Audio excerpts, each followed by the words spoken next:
Good evening, everybody. Hello. Good evening. Welcome in. Welcome. Hi, hi. Hello. Happy Wednesday. Hello. Hi. Hi, hi, hi. Hi, everybody. Hopefully you're. Oh, thanks. Yeah, I've learned the hard way. I really need to have a map with me at all times, everybody. I seriously do. Learn the hard way. Hello. Hello. Welcome in, everybody. Hello from California. Hello. Welcome. Welcome. Rigor. Oh my goodness. Oh, Trish, hello. Welcome. Hello, Kristen. Good to see you as always. Welcome to our fun Wednesday learning. Learning time. Love the map. Thanks. Well, I tell you what, I got this as a printable on Etsy. So if you're looking for it, it's just, I got it off of Etsy. It was a template and they just, yeah, so it's very fun. Love you in your chat. Oh, from Kansas. Hello, Kansas. Welcome in. Welcome in. Good to see you. Hopefully everyone's doing okay. Hello, Olga. Hello. Welcome. Welcome. Today's been not too bad of a day, honestly, news-wise. Hasn't been too overwhelming, in my humble opinion. So far, so far. Yes, good evening, good evening. Welcome in, everybody. There have been, yes, I just started going live just now. I hopped on just a couple minutes early so everybody could get their notifications for tonight, but wanted to come in, and Kansas as well. Love to hear it. I love to hear that. I wanted to give everyone time to hop on in.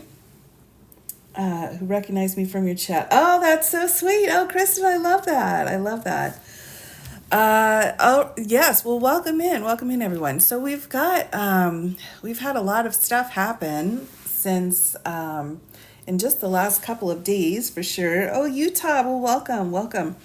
I've had lots and lots of questions about lots of different rules and pieces of the Constitution. So I thought tonight we could kind of go over some of the more popular questions that people have about the Constitution regarding, what's been going on. So I think a lot of people are, oh, Florida, hello, Washington, Colorado, hello, Ohio. Oh my goodness. Well, welcome in, everybody. Welcome in. So there's been some talk about, what has happened now that President Biden has withdrawn, right? So the question of can the VP come in as a candidate? And of course she can, and she has already received the number of delegates that she's needed in order to go forward into the Democratic National Convention. So I thought it would be interesting for us to kind of talk about the laws that are involved here with all of this. We're getting these questions of, well, can the situation be sued? And Mr. Trump's like, let's sue in order for that fundraising money to not be transferred over and blah, blah, blah, blah, blah. So I thought, let's just talk about that. Let's get that sorted out. For sure, for sure. Oh, thank you. Yeah, I've got my blue butterflies tonight. Happy to do that. Happy to do that. Oh, Georgia. Hello. Yes, now, never fear. I am keeping an eye on all of Mr. Trump's cases. We just don't have any movements right now on any of the cases. So I think the latest thing was we had an appeal filed yesterday, I think last night, in the New York civil case. The huge, of course, Judge Engoron case. And with that, we, it's mostly the regular arguments he had done before, statute of limitations, those kinds of things. We don't really have anything new on that. He cannot try to use presidential immunity on that case because it's a civil case and that kind of stuff. So that's whatever. That's, again, kind of the same old song and dance, but we don't have anything going on in Georgia yet. We're still waiting. We don't have anything in Florida. We're waiting for Jack to file his appeal. We are also waiting for the DC case to get into Judge Chutkin's hands. She doesn't have that yet. So we're kind of waiting on that. So in the interim, I thought, let's go ahead and kind of get some other things sorted out while we can. So if more people voted in Texas, it wouldn't be red. Well, I think, yeah. Poor Texas. Texas got some troubles. You got some trouble there in Texas going on. You got a lot of troubles going on there. So I thought we could talk just, briefly here. Again, I'm not trying to bore anybody, but one of the big questions that I've been getting has been how Kamala Harris can be the nominee, how she can pick up where Biden left off. So that's one of the big questions I've been getting kind of repeatedly. And, the news is out there talking their talky talk, but I'm not really sure that they're fully covering everything. Oklahoma has troubles. Oh, I know. No, I didn't draw it. No, this is off of Etsy. It's a printable.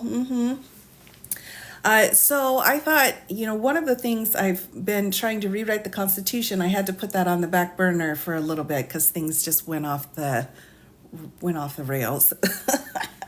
But when we were going through and working on the Constitution, we were talking about the Electoral College, right? The Electoral College that is set out in the Constitution. We've got some problems going on with that. And so, we're kind of in a bit of a bind.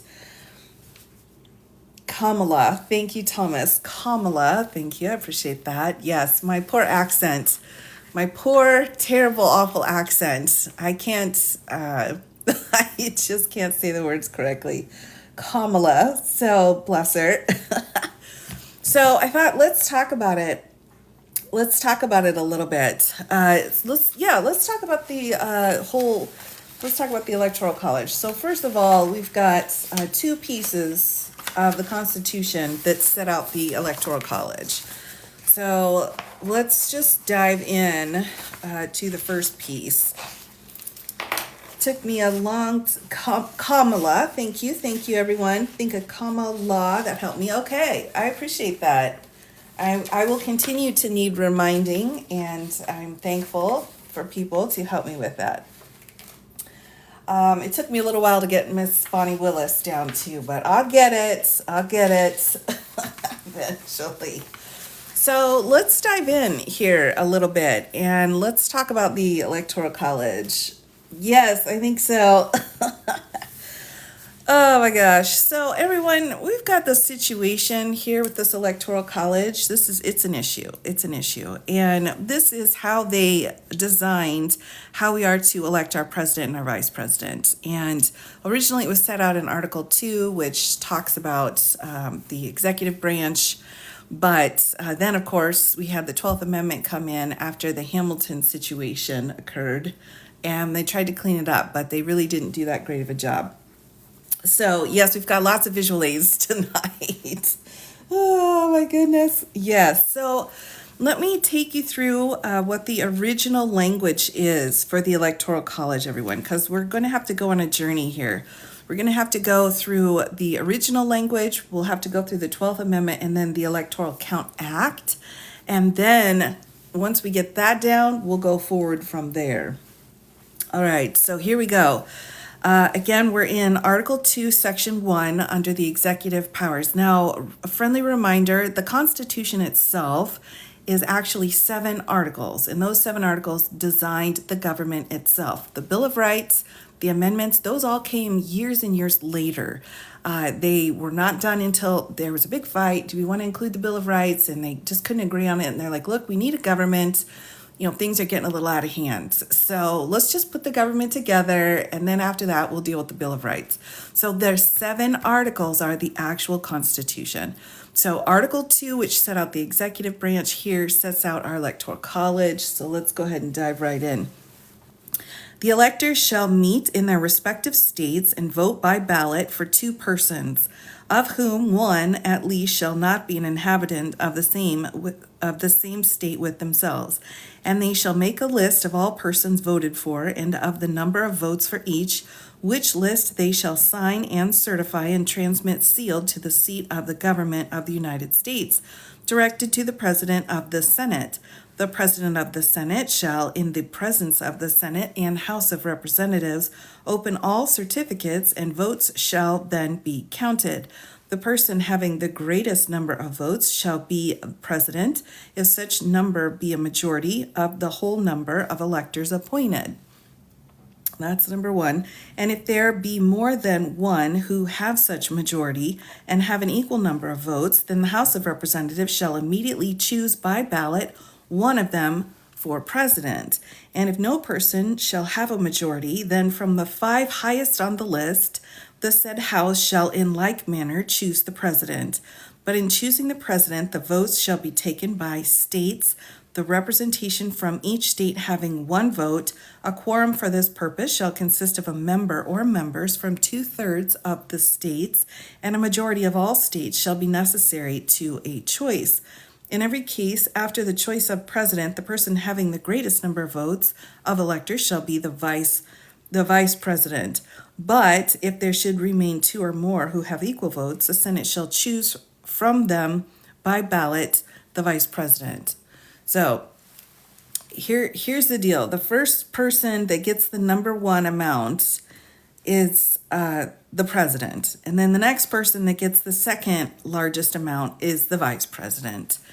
So there are a lot of problems with this. And again, you're having electors chosen by the state in order to vote for who's going to be president or vice president. So, we've got different structures set out for how we vote for Congress, Senate, House of Representatives. We don't really have a voting process for our judges, for our constitutional federal judges. But this is really the only situation in the Constitution where we're really setting out how we specifically want to elect 2 people. And at the time, these fellas, they didn't know what they were doing. And, it's clear by how the Electoral College was set out. So they wanted the states to have the authority to choose their electors in here. Now, there were a lot of problems because, first of all, the 2 people running are going to be enemies. Hashtag Hamilton, right? So these 2 people don't really like each other. So you have first place and you have second place. So the question here between first place and second place could be literally, one person. And it turned into a mess because of that, because of how we voted it. Right, because of how we vote. So this wasn't working. Alexander Hamilton, of course, got into a very famous duel, and it had to do with his support of Thomas Jefferson versus Aaron Burr. So after that occurred, they realized after that election, and that was the most contested election that the government had because it was John Adams and Thomas Jefferson. Before that, there really wasn't any contesting of elections. There really wasn't much going on. So, but this, I think when Jefferson gets involved with stuff, things get dramatic, and that's what happened here. So after that election, they realized they needed to do something to fix it, and that's why we passed the 12th Amendment. All right, so that's the original language here. So keep that in mind. Whoever gets the most electors from the original 13 colonies over here is the president, and then whoever gets the second most is the vice president. And so they didn't run on a ticket together. It was a single person running, and you ran for as many electoral votes as you could. All right, so then, again, this was ratified in June 15th of 1804, and we had all of the problems that went on with Hamilton here. Oh my gosh, Jefferson was so drama back then. He's still drama, but he was incredible amounts of drama. That was what he was known for. Good for him. So let's take a look. We've got the 12th Amendment then. All right, so just to give you an idea of where we're at historically, the first 10 amendments we call the Bill of Rights because They were a batch. They were drafted together. Madison put them together, and they included all of the most important things that they thought were needed because the 7 articles just gave us a structure for the Constitution. The Bill of Rights were what set out freedom of speech, and so on. And they included the 9th and 10th Amendments, which technically aren't really the Bill of Rights, but they included them to say, well, by the way, whatever rights we forgot to add, we'll give to the states. And also, if there's anything we forgot, it doesn't mean you don't have it, it just means we forgot about it, so we'll add it later. So the whole amendment process, the whole process of adding amendments was what was supposed to make this a usable document. So those 10 amendments were added. Those are the Bill of Rights. After that happened, then Georgia got sued. All right, Georgia got sued. I blame Georgia for a lot of stuff, and I blame Georgia. So Georgia got sued because Georgia didn't want to pay back a debt that they owed. So when Georgia got sued, they said, well, you can't sue me. I'm a state, and I'm the best ever. And so you can't sue me. And the Supreme Court at the time, which really had no power whatsoever, was still like, yeah, sorry, Georgia, you can get sued. So Georgia wasn't very happy about that, neither were any of the states. So they passed the 11th Amendment. So the 11th Amendment, the First Amendment passed after the Bill of Rights, had to do with being able to sue a state. Go figure. So again, just to give you some idea, we've got these 10 Bill of Rights, like so important, your due process, your freedom of speech, it's so important. And then it's like, by the way, you can't sue us unless we give you permission. So, and this comes from a very famous case which I will say incorrectly, which is the Chisholm case. So that case was decided by the U.S. Supreme Court, and nobody liked it, so they passed the 12th Amendment or the 11th Amendment. So boom, now we're into the 12th Amendment, everyone. All right. So there's our history. There's our flashback. There's our flashback. Now we're into Alexander Hamilton and the moment that changed the world here. So the 12th Amendment came in because they were having problems. So this is what they added to the 12th Amendment to try to fix the Electoral College. The electors shall meet in their respective states and vote by ballot for president and vice president, one of whom at least shall not be an inhabitant of the same state with themselves. So they have to be from 2 different states. All right, so that's required. They shall name in their ballots the person voted for as president, and in distinct ballots, the person voted for as vice president. So this was the big change that they made from the original Article 2, was rather than first place, second place, what happened was they said you vote for who you want as president, and then you vote for vice president. So we're clearly making a split here, so we don't have any problems. And they shall make distinct lists of all persons voted for as president and of all persons voted for as vice president, and of the number of votes for each, which list they shall sign and certify and transmit, sealed to the seat of government of the United States, directed to the President of the Senate. The President of the Senate shall, in the process of the Senate and House of Representatives, open all certificates, and the votes shall then be counted. So that's all the same. That language is still the same, right? So this is the process of actually certifying the electoral votes. So this is important because we had some certificates, right, that were fraudulent that had been mailed in and were not complying with the law.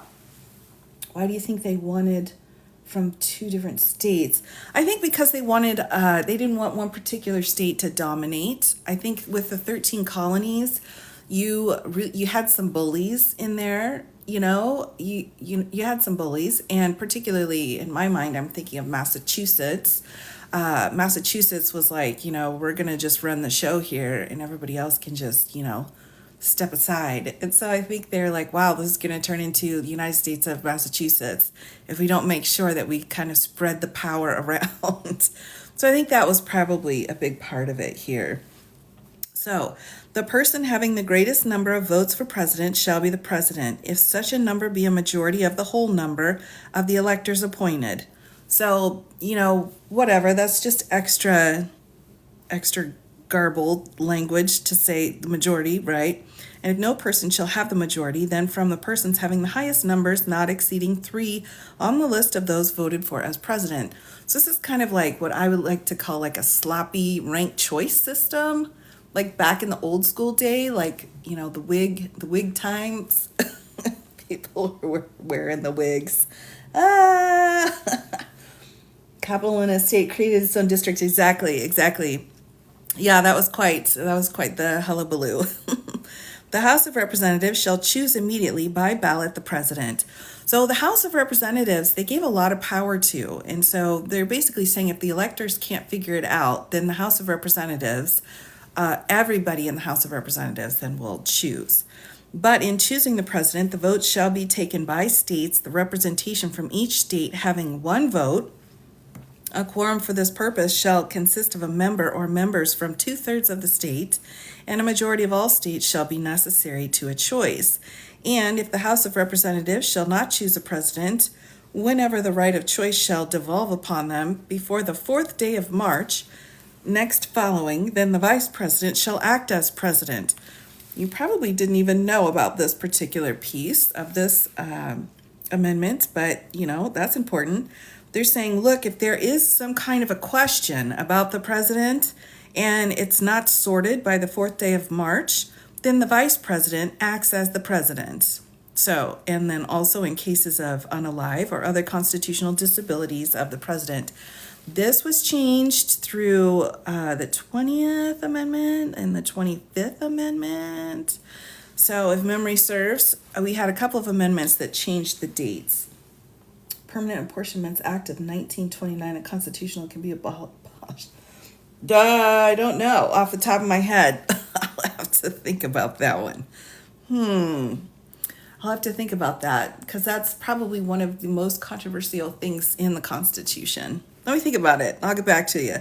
The person having the greatest number of votes as vice president shall be the vice president, if such number be a majority of the whole number of electors appointed, and if no person has a majority from then the 2 highest numbers on the list. So again, we're kind of in this archaic ranked choice situation.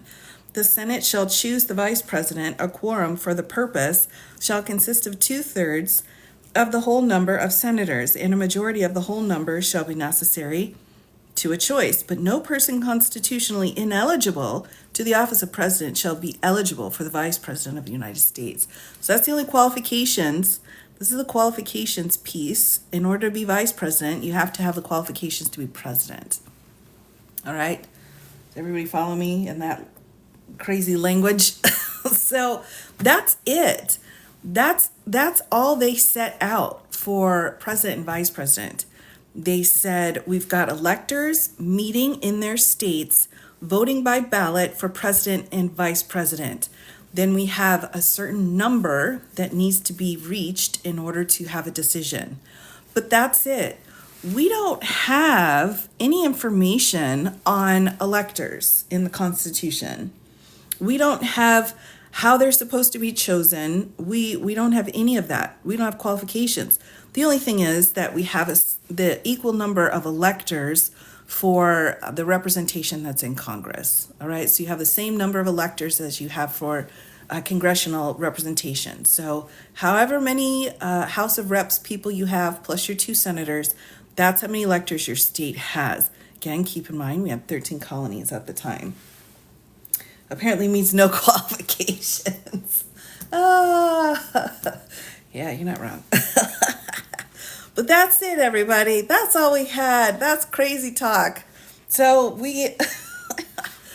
the reason here, and what happened, poor Madison, poor everybody at the time. Madison tried his best, all right? He did what he could.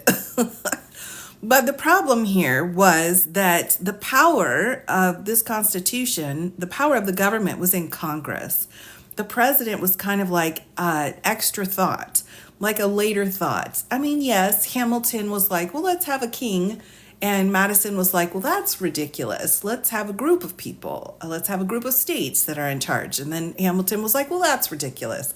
So they settled on this compromise of having a president and a vice president. Now, because of that, they really didn't care that much about him. They really didn't care. So they didn't put in a lot of details about what kind of qualifications were needed to be the president because they didn't really care, because the president wasn't where the power was when they set up the Constitution. The power was in Congress. All right? So that's kind of a problem. And that's what has happened, why we have issues now, because we have very little guidance on how this whole thing is supposed to work. Will you be live for the speech tonight? What time is the speech? Is it Biden's going live, right? Is that right? Look how that turned out. I know, right? Oh my goodness. Yeah, I'm not sure. I think I'm early enough. Yeah, I think I'm early enough to be okay. We should be all right. Okay. Right. We should be okay. We should be okay. I don't know if I don't know if I should we may need to all, I don't know. We'll see what happens here. So, all right. We're in it to win it, everybody, all right? Back into the Electoral College. So, here we go. We have counting electoral votes in Congress that was set out in the U.S. Code. But then we also have, again, take a walk with me here, everybody. If I can pull it out. So it wasn't until 1887, I know, everybody, let's all take a minute and acknowledge that, where we actually had the Electoral Count Act. So the only thing that we have is the 12th Amendment and this Electoral Count Act, which hadn't really been, updated for a while, kind of like our Supreme Court. So, we've got counting the votes here, meetings of the electors, like what day they're supposed to meet. They're supposed to meet one day before, what the certification's supposed to look like, and so on. That's set out here in this 1887 Act by Congress. Now, what's interesting about this upcoming election, everyone, is that we had a bit of a problem with the last one. So, because of that, we had, this drives me bonkers, Congress decided to change the Electoral Count Act. They made a few changes, and they put it into a form called the Electoral Reform Act. So, the Electoral Count Reform and Presidential Transition Improvement Act of 2022. All right, so they changed a few things that had not been changed since 1887 because of what happened on January 6th.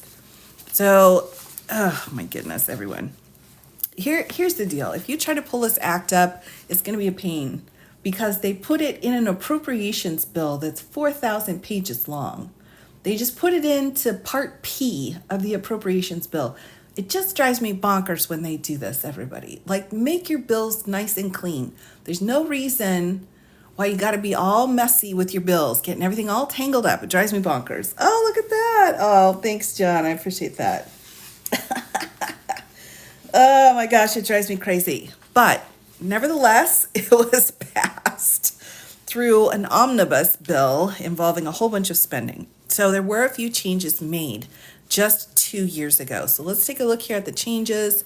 I'm going to put you down a little bit further so we can see, hopefully we can see a little bit better how this went. They need Schoolhouse Rock. They do. We all need Schoolhouse Rock. I mean, that's really it. So let me show you a few changes that have been made, all right, just within the last 2 years. So this bill revises the process of casting and counting electoral votes for presidential elections. It's kind of a big deal. The bill also revises provisions related to the presidential transition process. The bill specifies that the choice of electors must occur in accordance with the laws of the state enacted prior to election day. So this is important here. Before, that wasn't specified. It just said under the state law. But now they're saying under the state law as it was enacted prior to the election day. All right.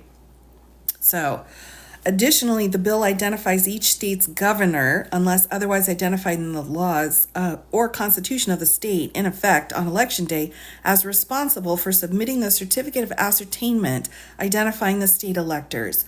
So we have all of these fraudulent electors situations going on. So now they're saying under this law, the governors or equivalent, depending on what their law is, has to be the one to put in the state's electors. All right. So part of the problem here was this alternative slate of electors that they were trying to get through in 2020. Now it's like, no, your governor has to approve it. So you don't get to have all these, extras. And that puts the governors in all the different states on the hook then. Further, the bill provides for expedited judicial review for any action brought by an aggrieved presidential or vice presidential candidate arising under the U.S. Constitution or U.S. laws with respect to the issuance or transmission of such a certificate. So they've included in here that you're to have an expedited judicial review. So I'm starting a new series right now, and I'm going through all of the lawsuits that were filed regarding the 2020 situation, and there were a lot. There were so many, everybody. There were just a lot. So what they're saying here is your judicial review will be expedited if you are the president or the vice president. If that's you, your stuff's going to be expedited through the court system. So that was another addition. As best as I can get, everyone, this is as close as I can get. Again, we're in an appropriations bill that was over 4,000 pages long, so we're just kind of diving into this little tiny piece of it. The bill revises the framework for the joint session of Congress to count electoral votes and to make a formal declaration of which candidates have been elected president and vice president. Among other changes, the bill specifies the role of the vice president during the joint session. It shall be ministerial in nature. So they clarified what the vice president can do. Everyone knew that it was a ceremonial role based off of the language in the Constitution. But just in case you thought it wasn't just ceremonial and that the vice president could actually choose the president, that's incorrect. All right? No. The vice president may not choose who the president is of the United States. All right? No. Nope. So that was added here. And 2, raises the objection threshold in Congress to at least 1/5 of the duly chosen and sworn members of both the House of Representatives and the Senate. So Congress can't just be all willy-nilly with their objections to the electoral votes and certifications that are coming in. The bill also revises presidential transition process, including 1, allow more than one candidate to receive federal transition resources under certain circumstances, and 2, require additional reporting by the General Services Administration. So these are the highlights, again, and this is out of the Electoral Count Reform and Presidential Transition Improvement Act of 2022. So this was passed as a direct result of January 6th. All right. And I think they're great changes. I think they're fabulous changes. I'm very pleased that they decided to do what they did. Now, just to give you an idea, again, of how it actually looks itself, because, again, it's kind of snuck into this appropriations bill. They've got it set out here. So let me flip it around. Here we go. So we're amending the Electoral Count Act to amend the Presidential Transition Act, also of 1963, to provide clear guidelines to when and whom resources are provided, and so on. So I was pretty pleased with that. This was October 18th of 2022. So this was just 2 years ago. So I know we're all a little bit worried here. We've got some concerns about what's going to happen with this next election. But I think it's important to note that we do have a brand new law that they have included here that we did not have before, that we've never had before. So I think that's important. Also good to note about this new federal law about the Electoral Count Act is that states are actually being retrained now on how to run their elections. So if we're thinking everybody's just going to do the same thing that they did in 2020 and we'll just hope for the best. That's not true. That's not true. Our states have been getting training because the federal law regarding electors and this whole process has been changed. So everyone is getting retrained about that. So I thought that was really important to note. We're not just going by what we've always done.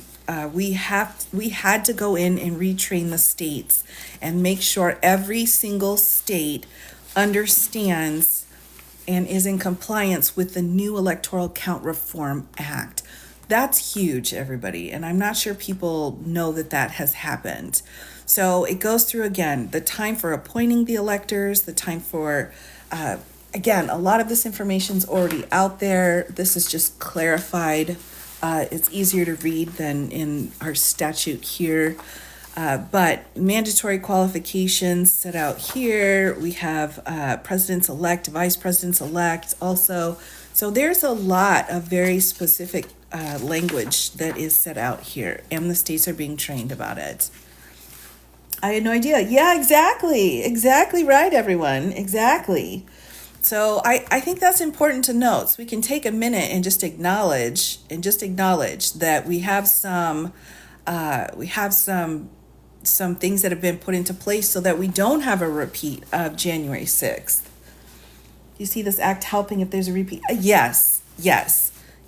So there were several things that went down with January 6th, everyone. All right. So the primary ones that are being pled in the cases, the primary issues were we had the vice president's role in question.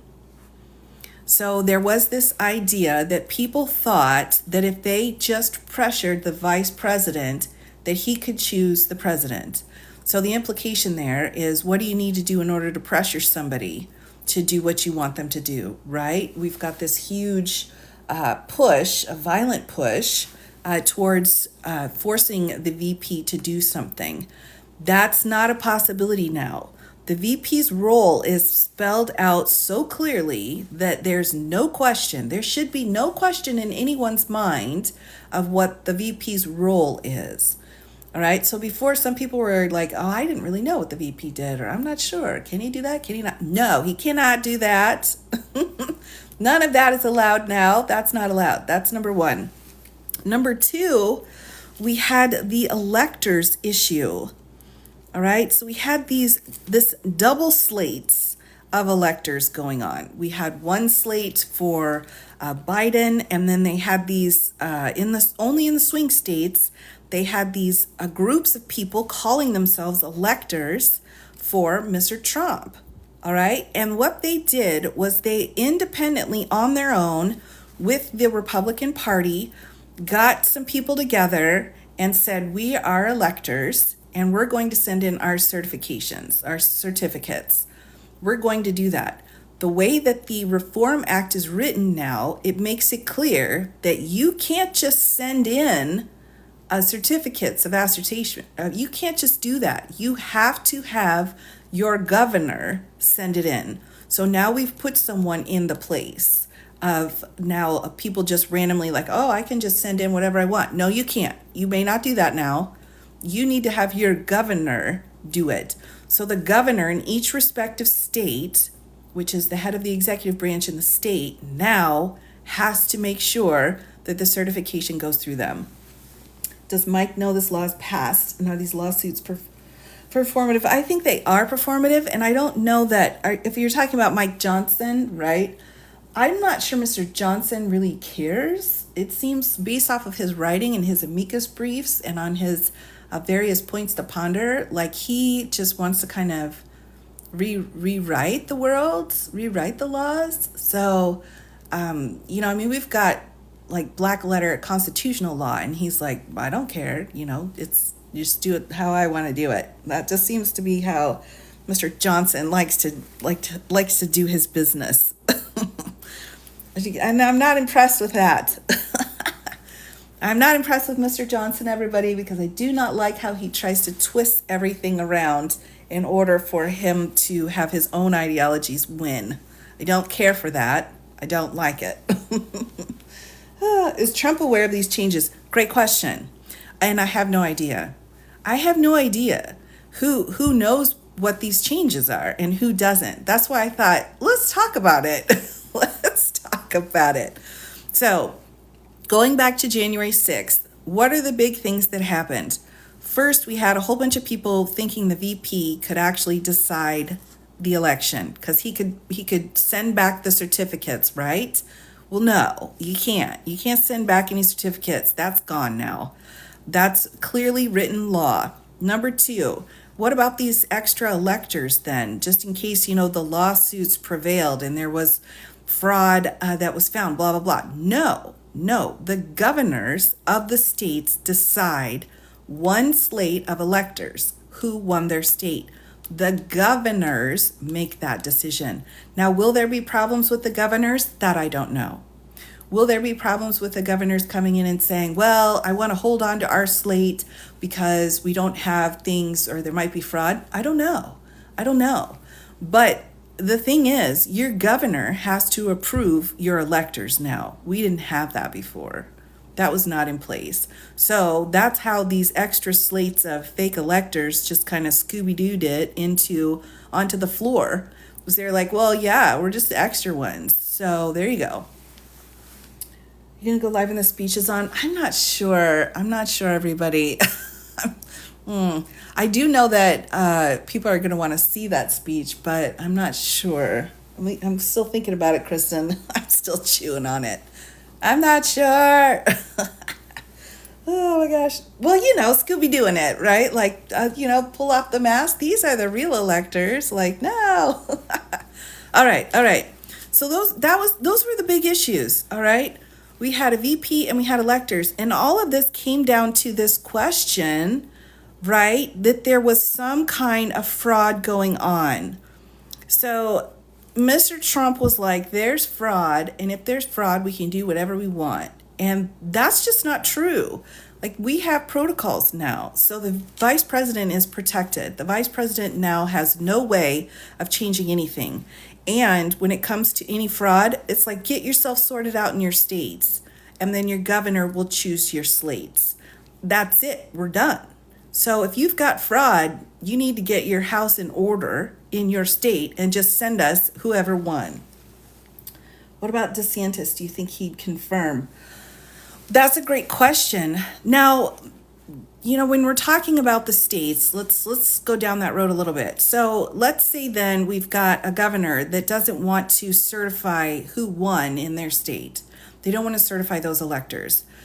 That would be a violation of their own oath to their state constitutions, because so long as their laws have been upheld and those electors have been chosen, however they're chosen in their state, they have to comply with that, or they are in violation of their own oath as the governor. So if you've got a governor unilaterally taking the rights of votes away from whomever won in their state, now you got an issue in the state. So now people should ask the governors if they'll accept Yes, I think that's a great way to put it. I think it's a great way to put it. Ask your governor, will you fulfill your duty as the governor and certify the slate of electors who have won according to your state's own laws? Won't they just say their laws were not upheld? So that's the thing.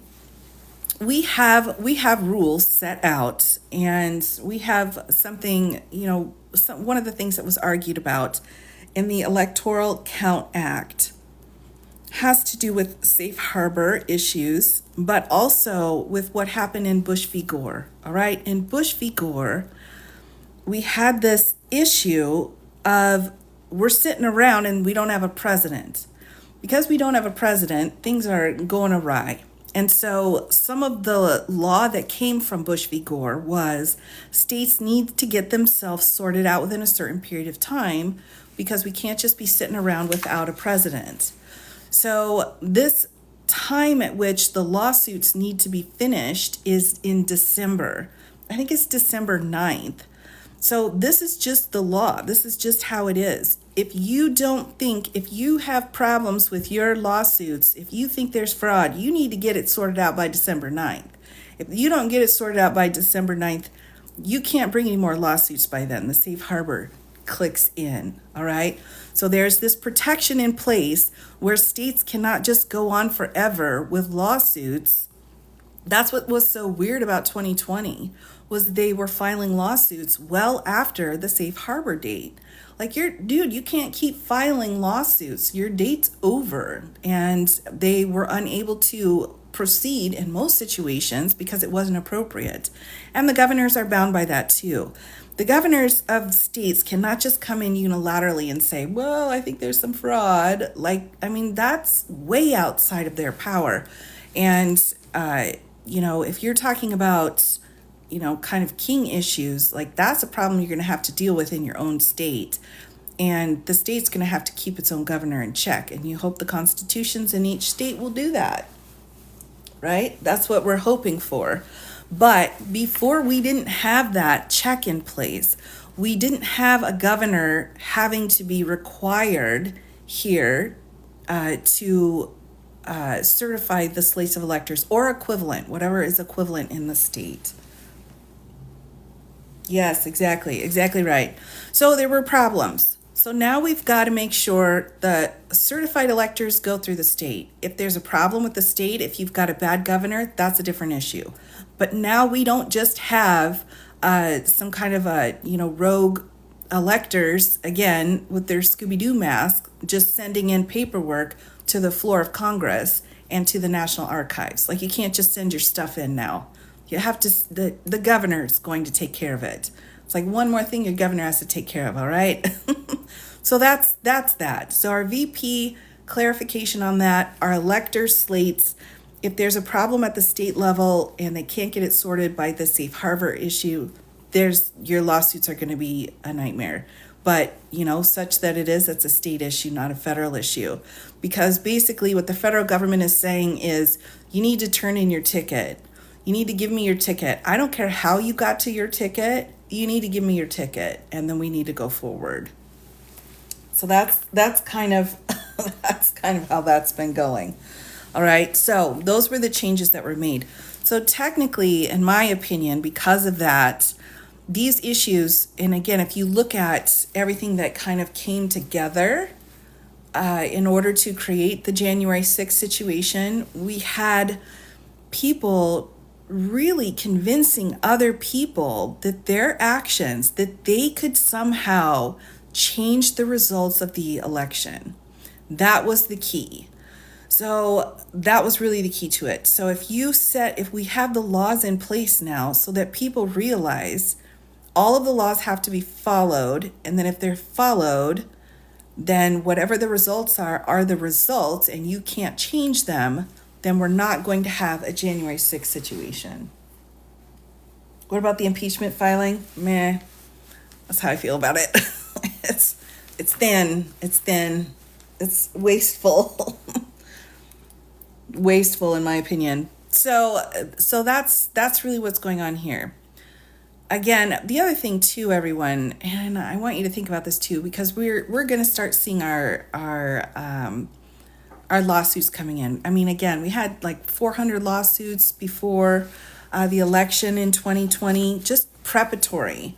And we had lawsuits on the day of the election. And they're challenging different things, and they move around. Their whole process moves. Like, if they can't win on the voting machine issue, then they'll move to the drop boxes. If they can't win on the drop boxes, then they'll move to signatures. If the signatures aren't working, whatever. They just keep moving around until they try to find something that's wrong. So that's why in 2024, this election is going to be like pristine. We've got a brand new Electoral Reform Act on the table with training in there. We have every single election person acknowledging how important it is that everything goes absolutely perfectly.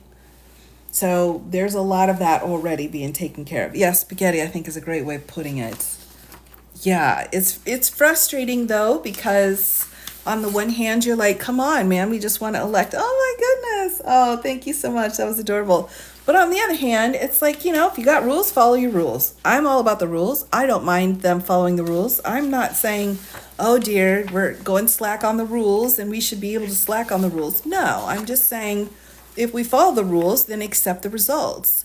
If we follow the rules set out in our states and a person wins, that person should have the electoral votes and that person should be the president, right?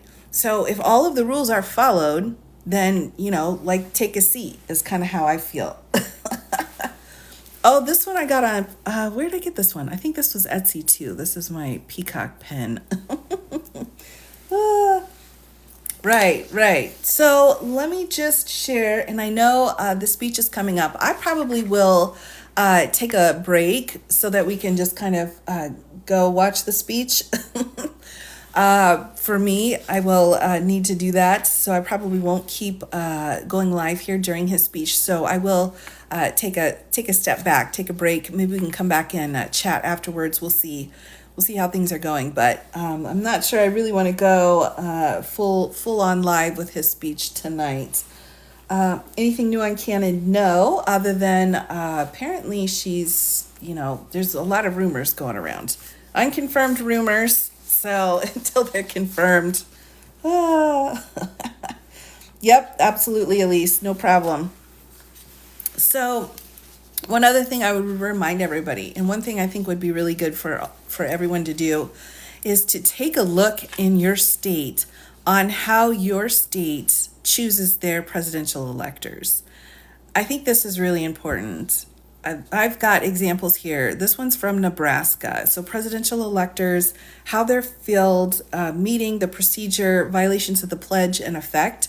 So how all of that works. Texas, they have their own rules regarding how their electors are chosen. Here's Utah as well. Each political party shall choose individuals to act as presidential electors, and then Washington as well. So every single state has their own sets of rules for how they choose their elector. So if you're wondering what's really going to happen with this presidential business, I would say go and look in your state and look up what the process is. And if you understand your own state's process, I think you will be feeling a lot better about things. Appreciate it. Oh yeah, you're welcome, Kirby. You're welcome. Of course. But I think that's one thing that we sometimes forget about, is that every single state's going to be different. Some states have their electors on the ballot. Some states have their parties choose them.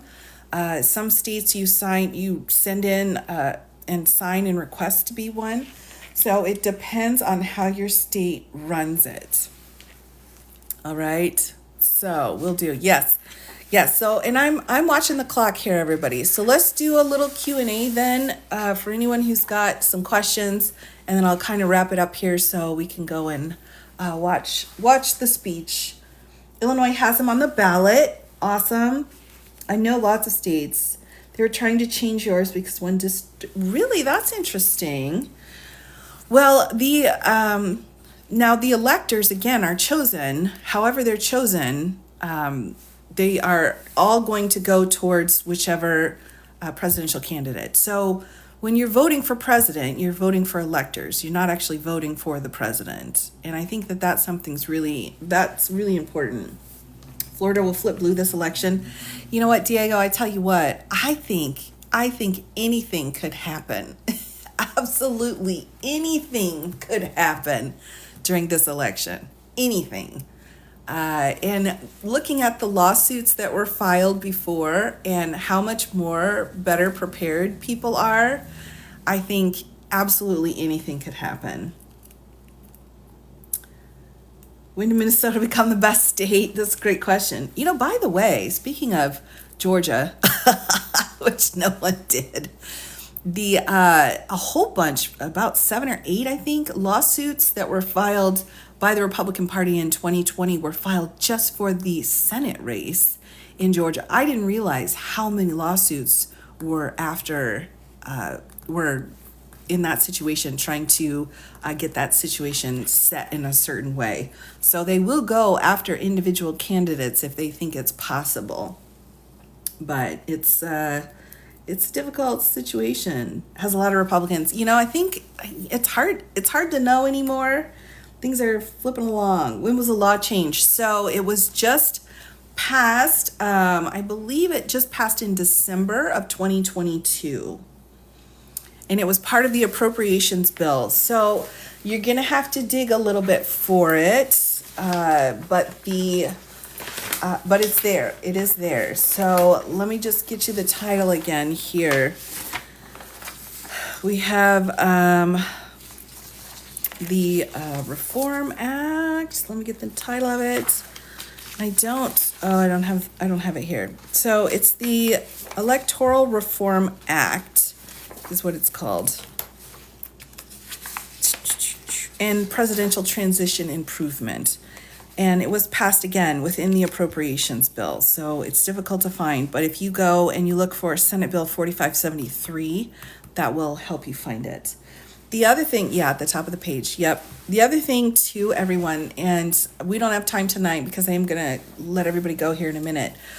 So everyone can go watch the speech. The other thing though is look at this.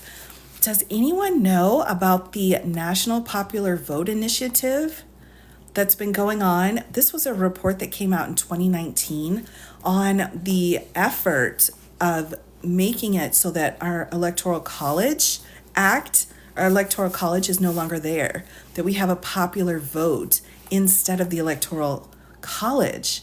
I know. Did anyone know about this? I was reading through this and I was like, I had no idea, because there's all these different ways of actually making it happen. I know, and they're working on it. I mean, in between the articles of impeachment and stuff. So it's very interesting. Very interesting. I will go through that sometime. But this is from the Congressional Research Service, which is the nonpartisan kind of research legal agency there in Congress. And they put out this update in 2019. It was very interesting. On how to go about doing a popular vote rather than an electoral college vote. So we will say, I know they're slow. They're super slow. Oh my goodness. All right, everybody. With that, friendly reminder, I will be on my Tube of You tomorrow night, and I will start to go through all of the election cases. I've already gotten dinged a few times here trying to go through the election cases, so I think I'll actually read through and go through those cases over on the Tube of You, and I will be there tomorrow, which is Thursday at 6:00. So I'll be over there talking about the fraud cases that were filed in 2020. But I will be back, of course, for my sub chat. And then if anything very interesting happens, I will come on as well. I will have this live up and posted on my Tube of You within about 48 hours. So hopefully everyone has a great night. I'll let you go so you can go and listen to the big speech. And I will catch up with everybody later. So take care. Thanks for joining me tonight, everybody.